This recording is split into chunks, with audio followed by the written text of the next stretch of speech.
இருந்தது. அந்த ஜீவன் மனுஷருக்கு ஒளியா இருந்தது. அந்த ஒளி இருளிலே பிரகாசித்தது. அந்த ஒளியை இருள் பற்றிக்கொள்ள முடியும். இதுதான் நம்மளுடைய உண்மையான நிலைமை. அப்ப அவருக்குள் ஜீவன், எனக்குள்ள கிறிஸ்து இருந்தார்னா, எனக்குள்ள கிறிஸ்துவாகிய ஜீவன் இருக்கும் பொழுது அந்த ஒளி எனக்குள் இருக்கிறது. அந்த ஒளி என்ன பண்ணணுமா? பிரகாசிக்கும். அந்த ஒளி அந்த ஒளியை இருள் பற்றிக்கொள்ள முடியாது.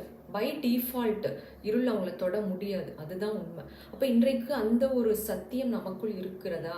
அந்த உணர்வும் அந்த எண்ணமும் எனக்குள் ஜீவனாய் ஒளியாய் கிறிஸ்து எனக்குள் இருக்கும் பொழுது சாவுக்கேதுவான என் சரீரம் உயிர்ப்பிக்கப்படும். அதுதான் அவர் உயிர்த்தெழுதல். அவர் ஜீவனாய் எனக்குள் இருக்கும் பொழுது இந்த உலகத்தின் இருள் எதுவாக இருக்கலாம், மரணம், வியாதி, கொள்ளை நோய், இன்னும் என்னென்ன காரியங்கள், பாவம், இச்சை, இந்த உலகத்தில் என்னென்ன இருளெல்லாம் இருக்குதோ அது எதுவும் என்னை பற்றி கொள்ள முடியாது.